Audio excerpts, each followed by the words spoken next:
Welcome back to the Nutrition Made Simple podcast. At Healthy Steps Nutrition, we believe something as fundamental as nutrition shouldn't be complicated, which is why we focus on a simple, habit-based approach when working with clients. We know that becoming the healthiest version of yourself isn't just about what you eat. That's why we look at a holistic approach, looking at your support system, stress management, sleep, exercise, lifestyle, and of course, nutrition to help our clients create and make health a way of life one step at a time. I'm your host, Nicole Aucoin, registered dietitian and founder of Healthy Steps Nutrition, CrossFit HSN, and HSN Mentoring. I'm also the author of The Basics of Nutrition Coaching, CrossFit Preferred Nutrition course, and the Healthy Kids Cookbook, 100% kid-approved recipes the entire family will love. You can buy it on Amazon. Well, let's get to this week's podcast. This week, we are talking to parents. If you are a parent that struggles with getting your kids to eat healthy, or your kids are starting to struggle with weight issues, we want to give you so much information today. And it's so interesting. We have so many parents call us and say, hey, my kid is not eating well. And really, the first thing that we do is we start working with the parent. So today's episode, we're talking about the importance of modeling behavior as an parent. Why is this important? Well, let's just take a look for a second at some of the statistics regarding obesity and overweight and how all of this is coming down to our kids. Well, 8 out of 10 Americans struggle with weight issues. If we look at the amount of people that are overweight and obese and what happens down the road is a lot of that leads to chronic disease. 60% of our population has at least one chronic disease and 40% has 2 or more. So, there's a lot of people struggling. And the thing is, a lot of people don't even realize it. 1 out of every 3 people is diabetic. And 25% of those people have no idea that they are. The thing is it's not just an adult issue, it's a kid issue too. We work with so many kids that have fatty livers, type 2 diabetes, and they're just so young. And all of this can be reversible and preventable.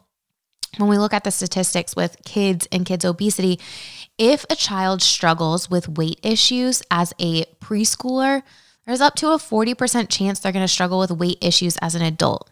School-age children, if they're struggling with weight issues, it's 60% chance that they're going to struggle with weight issues as an adult.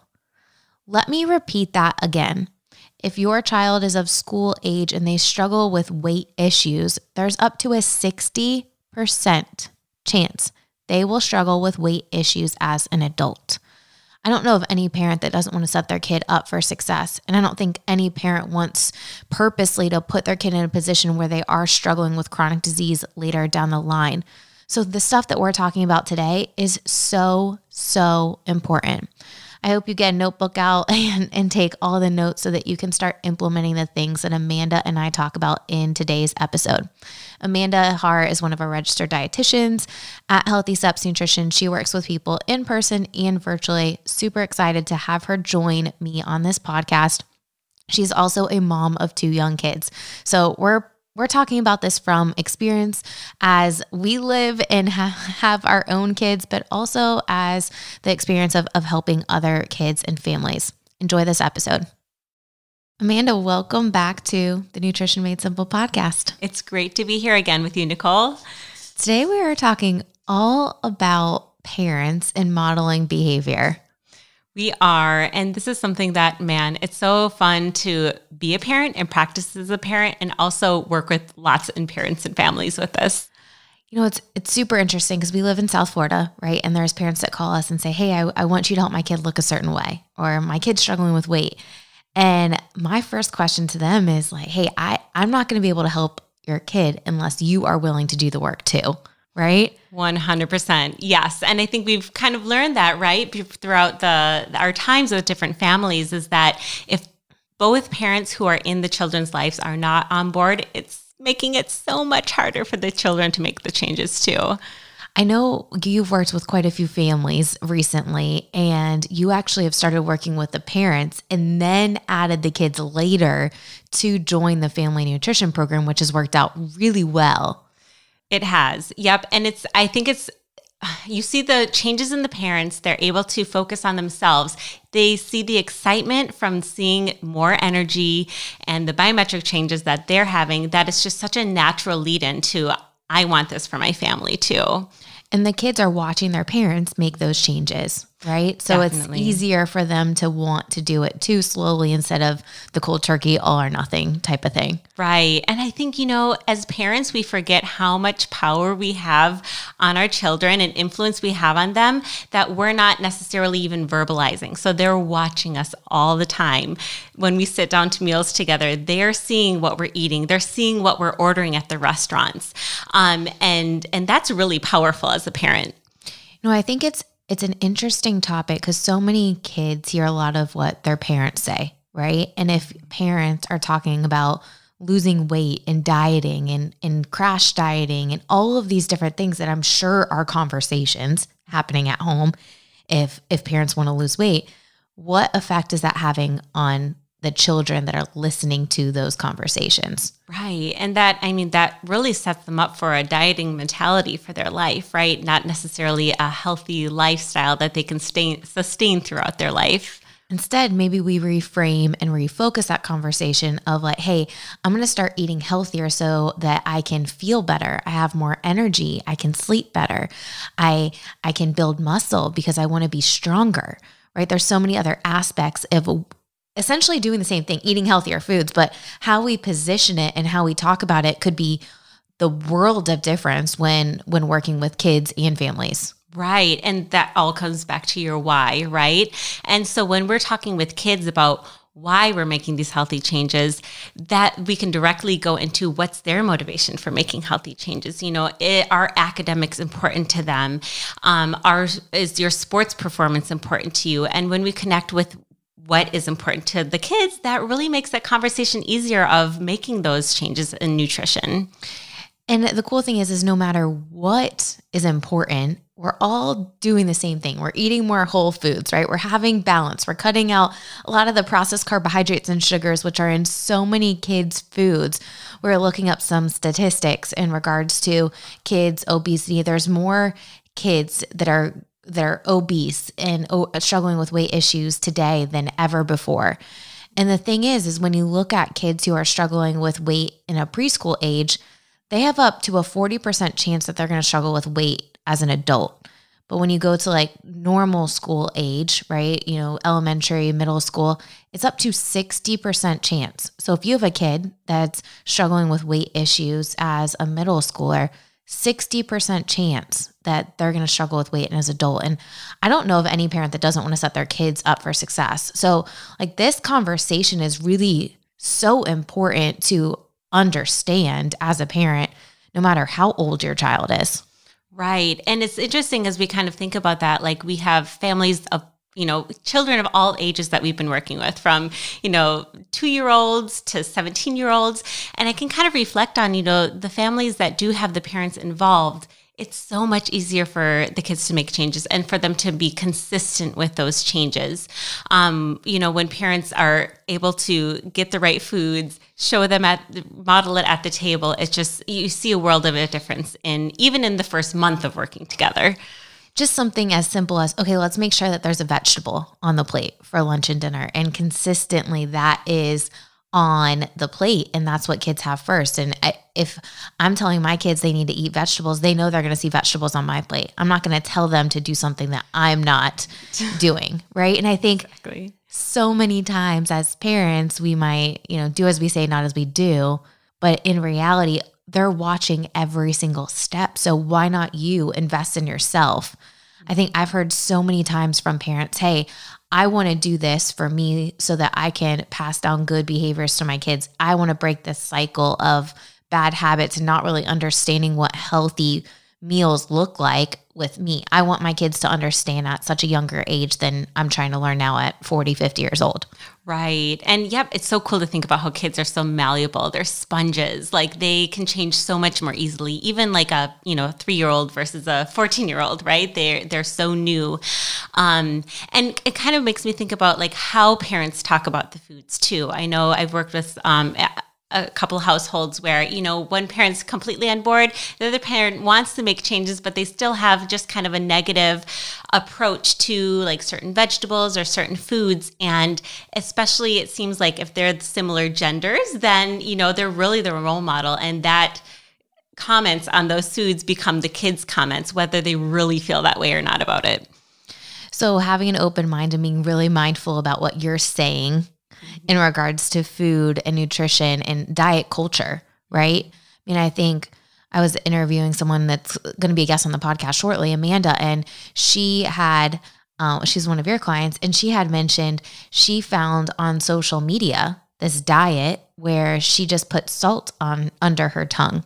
And that's pretty much all she did to essentially suppress appetite, right? And there's so many kids that are just trying to look a certain way, teenagers especially. And if they're finding all of this stuff and then it's compounded with conversations that they're hearing at home, that could be really tough to undo some of those mindsets around food, nutrition, and diet culture. Right. It takes intentionality as a parent, right? And even thinking about like what social media your child is exposed to. I know like that as the kids get older, it's probably harder, right? Like once they go to college, you can't really be monitoring that. But even like that can be in conversations of like, what are you feeding yourself with social media? Is that something that supports a positive image, a positive lifestyle, or is that something that we kind of might just want to unfollow? Absolutely. I think as a parent, we have an obligation to be those positive role models in our children's lives. And if we can, make some steps to invest in us this year so that we prioritize our health and those healthy habits are trickling down. I know I spoke at Coastal Community Church last weekend, or I guess the end of January. I'm not sure when this episode will be released, but we talked a lot about, parents being the role model and, being involved as a family with healthy habits and healthy behaviors, not only with nutrition, but also just an active lifestyle, right? Like I know you take your kids all the time. You guys are doing something outside, doing something active. And we're lucky here in South Florida where it's hot. So we can go out and like do fun things. We're not having to battle 5-degree weather. Right. But I think that's such a powerful thing. Are you investing your time and energy as a family that's going to do something to prioritize health and fitness and fun and establish healthy habits from such a young age so that kids don't just want to sit in front of the TV or sit in front of a screen? I heard some statistics recently, and the average child spends 7 hours a day in front of a screen. Oh, that hurts my heart. 7 hours a day, but yet we don't have time to go outside and play. Exactly. Or prep healthy food or, all the things. Oh my goodness. Yep. So yeah. And you think about it, and that's something we can role model as a parents too, is our screen time usage. How much are we sitting in front of the TV or setting our kids in front of the TV so we can get something else done? That's really something that it's work, right? Like it's work to not have the kids in front of a screen, especially of little ones, because there's lots of things to get done. And the screen seems to be a really easy babysitter, but that's one of those things that just when we increase that in our priorities, it becomes not as difficult. I think, you have to be super intentional with how you spend your time. Because I know for me, social media is so easy to just like scroll and you just keep scrolling. And then all of a sudden, time goes by. You're like, man, what have I done for the past few minutes? So, really putting down your phone to engage in conversations with your kids, going outside, being active, getting them involved in the kitchen. We talk about this all of the time. I know your kids are involved with cooking and prepping to an extent. Yes. Like just getting involved in what they want for lunch and what kind of vegetables do they want, what kind of yogurt, what kind of healthy foods do they want. Let them be involved in the conversation, not just the simple, convenient options that are available. Right. And that actually makes me think of a family that we're working with right now. Like we talked about, I've started out with the parents. They've been doing an awesome job and seeing lots of success. And, second month in, they're like, okay, I think we're at a pretty solid place where we want to kind of focus more on now what we want our kids to be learning and trying different things. They have one child who's a little bit more picky than the other one. And so we started with the Friday Try-Day concept, and he's little, he's 4 years old. So she's like, he doesn't really get the whole fact of like waiting a week to try something else. But she sent me this picture of what they had filled out. And just that evening alone, he had tried 4 different vegetables. And she's like, he ate the whole plate. So I think he really just thought it was honestly just exciting that they were they're picking these things together. They were doing it together as a family. It was like an event. Like, who doesn't like to look forward to an event?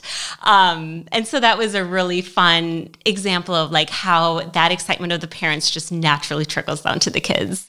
I think your tone as a parent sets the tone, right? And you're absolutely right with the Friday Try-Day. I've seen so many kids just have so much fun. I remember working with the Campbells in Tennessee, and I was sitting there with Reed, and we were talking about trying new foods, and same thing. I'm like, okay, every Friday we're going to try new foods. And he was 5 at the time, and he didn't really grasp the concept of every Friday, but he tried, I think, like 3 things just while I was there doing like their little kickoff meeting. It was so much fun, and he really enjoyed like circling the thumbs up thing and instead of the thumbs down, and kind of describing what the food was like. It was a really great way for him to be introduced and engaged in the whole process of trying something new, instead of just a food showing up on his plate saying, okay, you're going to eat this. Right. It's like they're able to think through that whole process versus like their natural instincts. I think sometimes kids see something green and they're like, ooh, that's weird to me, or just not something that I've heard it's bad or something like that. But like it allows them to go through the whole mindfulness process of looking at it, experiencing it, just all the things that helps our body get used to and our brain get used to a food, which sets them up for life. I love it. All right, let's go back to modeling as a parent. So let's say we've got some parents that are listening to this that are like, I do not have the healthiest behaviors right now. And my kids, I'm passing those unhealthy habits down to my kids right now. What would be your top 2 steps for them? What would be like 2 action steps for parents that are listening to this? They're like, man, I'm going down a path that I don't want to go down right now. How do I redirect? Right. So that first tip I would say is that half plate non-starchy vegetables with lunches and dinners, and serving that to not only yourself, but the whole family. And that doesn't mean kids have to eat their whole plate half plate non-starchy vegetables if they're not used to it, but even just starting with seeing that on everyone's plate and them seeing you eating that is going to be huge. And I don't know if you guys, listeners, have been to the HSN recipe page, but there are so many fun, easy ways to prepare vegetables. I know I grew up with vegetables being like boiled and totally unseasoned, which is not the most palatable. And once I started adding, some salt and pepper and garlic powder and sauteing them and just all different ways, like all of a sudden vegetables are one of the things I look forward to most in a meal. I agree. I think avocado oil right now with salt, pepper, and roasting the vegetables in the oven is probably one of my favorite ways to cook some vegetables. Okay, so tip number 1, start adding in vegetables for lunch and dinner consistently and putting those vegetables on everybody's plate. Exactly. Okay. What would be one other tip that you have? Yeah, so my other tip would be sitting down for mindful meal times together daily. As many meals as you possibly can, because if you're role modeling something and you're not eating at the same time, they're not going to pick up on it as much.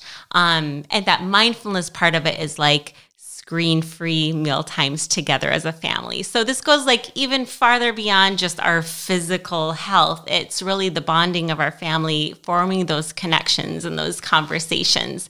So yeah, I would say the second one would definitely be those mindful meal times together as much as possible. I love that. And for some families, it might be actually kind of weird, right? Because you haven't had a meal together that you've sat down, unless going out at a restaurant or whatever the case may be. I know for us, like we go around the table, all right, what was the best thing that happened today?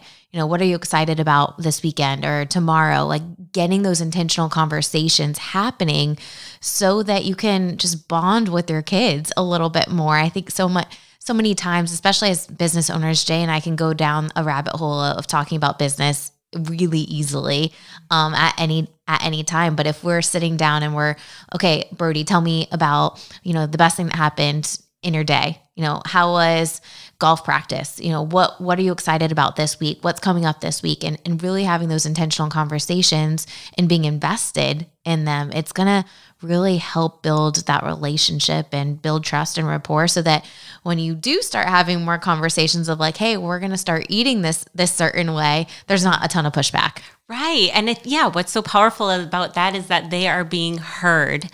And a lot of times what I've seen picky eating is related to kids wanting attention or wanting authority over something in their life, right? Like food can definitely be used as control.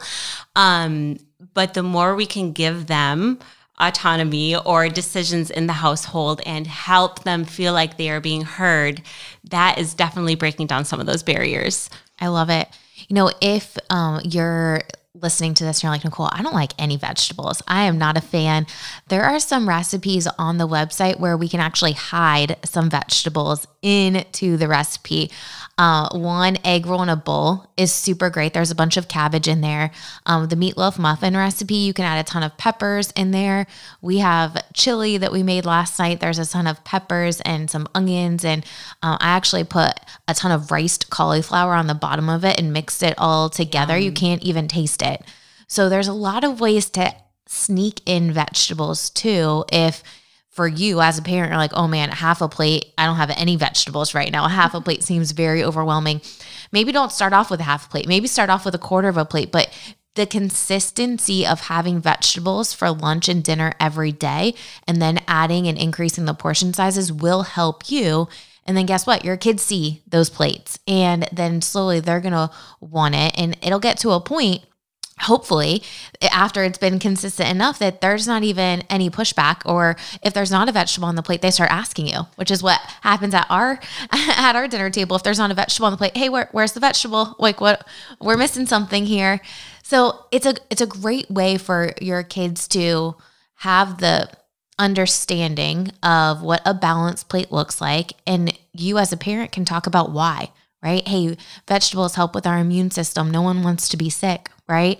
They help with our metabolism. They help us get big and strong. We want to eat all of these vegetables because we want to be healthy. We want to be a healthy family so that we can do all the fun things that we want to do, right? Love it. And putting that in that positive mindset or framing is huge, right? Because on the other hand, what I have experienced with some families is kind of like, take you to the dietitian because you don't eat your vegetables. Like when we put everything in like that positive mindset, kids like to get excited about things, and that's just gonna really help, like you mentioned, lowering the pushback. Awesome. Well, Amanda, thank you for all that you do with all of our families at Healthy Steps Nutrition. I'm so excited to have you on the podcast again soon. Thanks for having me, Nicole.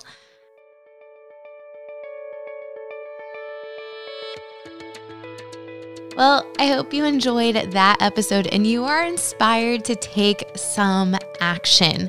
Here's the deal. You can listen to all these podcasts, but if you don't take action and make some changes into your daily living, it's kind of all for waste. So we really would love for you to take some action. Post something on social media, tag us, tag Healthy Steps Nutrition, tag me, Nicole_RD_HSN. If you are looking for inspiration, follow us, follow me on social media. My husband and I share a lot of the things that we're prepping and pictures of our kids' plate on our personal Instagram in hopes to inspire other people. One of the things that we did in 2020 was we created a healthy kids cookbook with our kids. The goal of this cookbook was really to inspire kids to eat healthy. We were sitting around our dinner table one day during the pandemic and for dinner, and we were talking about starting a business and how businesses have to solve a problem. And our daughter Cooper said, I want to solve a problem that kids don't eat healthy. I want kids to be healthy. And I said, well, why don't we make a cookbook? Why don't you guys decide every recipe that's in there, and we'll take a bunch of pictures with you making the food. You already are in the kitchen anyway, and I bet you might inspire some other kids to eat healthy. Well, it took us quite a few months, but we did the cookbook, and that's exactly what happened. My husband and I get pictures all the time from families in our gym, in the community, just friends that have ordered the cookbook on Amazon. And the cool thing that happened, which was the intention, but I didn't know if it would actually work, is other kids see our kids in the kitchen cooking, eating these different things, and they want to do it too. Your tone as a parent sets the tone. If you say, oh, broccoli's so disgusting, I don't like that, I don't like this, I don't like that, your kids are going to naturally think they don't like it either, even if they never tried it. But if you are saying, man, this is really good, I like having roasted vegetables, look at Brody and Cooper eating this, let's see if you want to try it too, or make a game. Do something like Friday Try Day, like Amanda and I talked about. As a parent, you have a responsibility to help your child create healthy habits, and it really starts with you. Your kids are going to watch you do these things, and they're going to be more interested in doing the same. I can promise you it is never too early to start, and it's never too late to start. So start today. Enjoy this podcast, and don't forget to subscribe so that you don't miss another episode again. We'll see you back here next week.